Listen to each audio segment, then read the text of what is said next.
अगर आप एक नए-नए मेडिकल स्टोर के संचालक हैं और अभी आपका मेडिकल स्टोर नहीं चल रहा है, तो आपके मन में कई सारे विचार ऐसे हैं जो लगातार आने शुरू होते हैं और वो आपको परेशान करते हैं।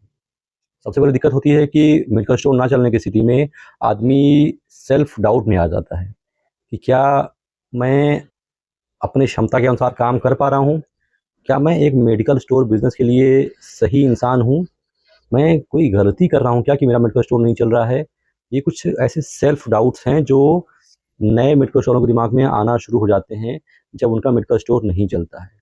फ्यूचर जो है बहुत ज़्यादा डार्क दिखता है, ये लगता है कि यार मैंने आज ₹100 की बिक्री की है, ऐसे में मेरा फ्यूचर कैसे चलेगा? बहुत बार तो मन में ख़्याल आते हैं कि यार दुकान बंद कर दूँ क्या? क्या मैंने कोई गलत डिसीज़न ले लिया है दुकान खोल कर के, मेडिकल स्टोर खोल कर के? क्योंकि 100, 200, ₹400 की बिक्री में तो काम नहीं चल पाएगा। मन बहुत ज़्यादा परेशान हो जाता है, आदमी बहुत सैड सा रहता है, क्योंकि असल में आदमी सोच के ही खोलता है मेडिकल स्टोर कि जब मैं मेडिकल स्टोर खोलूँगा तो मेरे पास अच्छे पैसे होंगे, अच्छी इनकम होगी और मैं अपनी लाइफ़ को एक लग्ज़री स्टाइल में जीऊँगा। लेकिन शुरुआती फ़ेज़ में जब वैसा नहीं हो पाता है, तो आदमी बहुत ज़्यादा दुखी हो जाता है, सेल्फ डाउट मन में पैदा होता है, परेशान हो जाता है। तो ऐसी स्थिति में आपको और हमें क्या करना चाहिए? देखिए, सबसे पहली बात तो ये है कि आपको कब कहना चाहिए कि आपका मेडिकल स्टोर नहीं चल रहा है। मेरे पास मेरे कई सारे दर्शकों का फ़ोन कॉल भी आता है और मुझसे पूछते हैं कि भैया मेरा मेडिकल स्टोर नहीं चल रहा है। तो मेरा सबसे पहला उनसे सवाल ये होता है कि पहले आप मुझे ये बताइए कि आपने अपने मेडिकल स्टोर में कितना समय इन्वेस्ट किया है?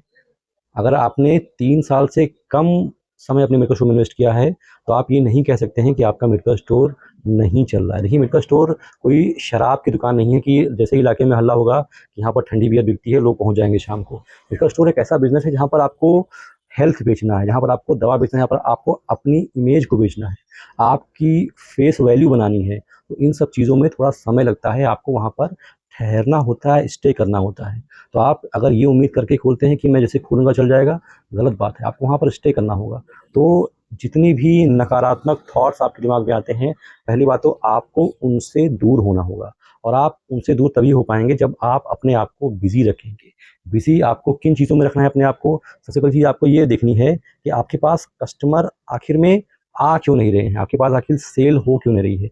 आप वो सवाल किसी और से ना पूछ कर के अपने आप से पूछिए कि आखिर में दिक्कत कहाँ पर आ रही है? और जब आप ऑनेस्टी से वो सवाल अपने आप से पूछेंगे, तो आपको जवाब भी मिलेगा।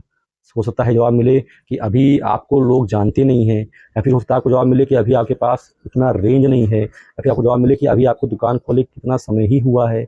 और जो भी आपको जवाब मिले, आपको उन चीज़ों पर काम करना है।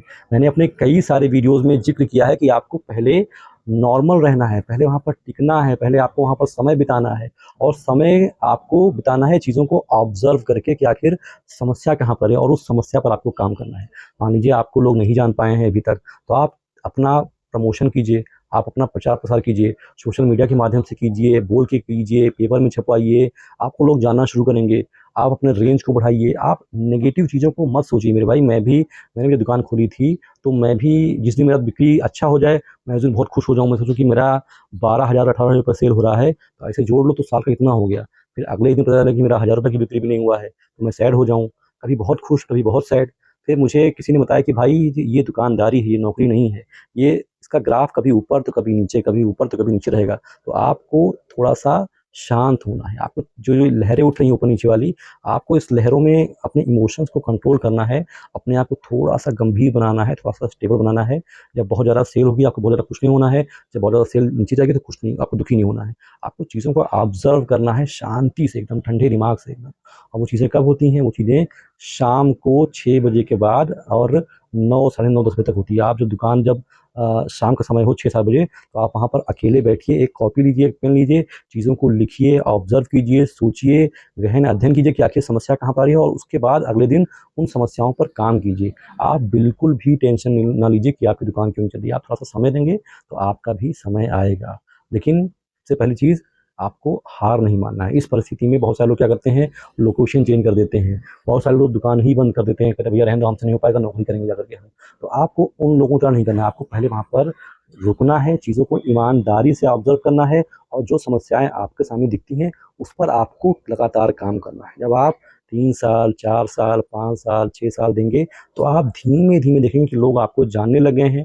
अब जब लोग आपको जानेंगे, तो वो आपकी दुकान पर दवा लेने के लिए भी आएँगे। आपके लोगों से रिलेशन बनेंगे, जब आपके लोगों से रिलेशन बनेंगे अच्छे, तो उनको दवा की आवश्यकता होगी, तो वो ऑटोमैटिकली आपके पास ही आएँगे। तो आपको पहले फ़ोकस करना है कस्टमर को बनाने पर, उनसे रिलेशन मेंटेन करने पर, अपने रेंज पर, अपने दुकान के प्रचार और प्रसार पर। चीज़ें ऑटोमैटिकली धीमे-धीमे करके शुरू होंगी। कोई ऐसा नहीं कि रातों-रात आपकी दुकान पर भीड़ लग जाएगी। पहले दुकान पर आपके 2 लोग आएँगे, 4 लोग आएँगे, 6 लोग आएँगे, धीमे-धीमे करके ये संख्या बढ़ती रहेगी। लोग आपको और जानेंगे, आपसे उनका ट्रस्ट जुड़ेगा, कहेंगे कि भैया दवाइयाँ अच्छी देते हैं, भैया दवाइयाँ सस्ती देते हैं, भैया का नेचर बहुत अच्छा है। तो सारी चीज़ें धीमे-धीमे करेंगे, तो सारी चीज़ें जब जुड़ेंगी आपस में, तब ये बारिश करेंगी पैसे की। इसके लिए आपको कम से कम इस कुर्सी पर 10 साल, 12 साल देना ही पड़ेगा, तब आप ये दिन देख पाएँगे। आशा करता हूँ कि जो मैं आपको समझाना चाहता था, वो बात आप तक क्लियरली पहुँच गई हो। मायूस होने की आवश्यकता नहीं है, क्रीज़ पर टिके रहने की आवश्यकता है। इसके अलावा अगर आप एक मेडिकल स्टोर खोलने का प्लान कर रहे हैं, अभी आपने मन बनाया है लेकिन आपको उसके विषय में कोई आइडिया नहीं कि मेडिकल स्टोर कैसे खोला जाता है, तो ऐसे लोगों के लिए मैंने एक कोर्स लॉन्च किया है जिसका नाम है शिवनीता मेडिकल स्टोर कोर्स। ये कोर्स आपकी मेडिकल स्टोर खोलने में बहुत ज़्यादा हेल्प करेगा अगर आप एकदम फ्रेशर व्यक्ति हैं। इस कोर्स का लिंक मैंने डिस्क्रिप्शन में भी दे रखा है और आप चाहें तो प्ले स्टोर पर जाइए, वहाँ पर टाइप कीजिए शिवनीता SHIVNITA, मेरे कोर्स का लोगो आपको दिख जाएगा यहाँ पर लगा हुआ है। इस ऐप को डाउनलोड कीजिए, लॉगिन कीजिए, परचेज़ कीजिए और मात्र ₹50 मैंने इसका फ़ीस रखा है, जिससे मेरे जितने भी नीडी दर्शक हैं उनके लिए पॉकेट फ्रेंडली रहे, उनको आराम से मिल सके। मेरा ये कोर्स बनाने का मकसद है कि जितने भी ज़रूरतमंद लोग हैं उनको सस्ते पैसे में ये कोर्स मिल जाए, उनको भी फ़ायदा हो जाए और थोड़ा बहुत फ़ाइनेंशियल फ़ायदा मुझे भी हो जाए। तो आशा करता हूँ कि जो बात मैं आपको बताना चाहता था वो बात आप तक क्लियरली पहुँच गई हो, वीडियो आपको अच्छी और जेन्युइन लगी हो। अगर अच्छी लगी इसको लाइक कर दीजिए और ऐसी वीडियोज़ आप और देखना चाहते हैं तो इस चैनल को सब्सक्राइब भी कर दीजिए। फिलहाल अभी तक मेरे साथ इतने धैर्य से बने रहने के लिए आप सभी का, आपके कीमती समय के लिए बहुत-बहुत शुक्रिया।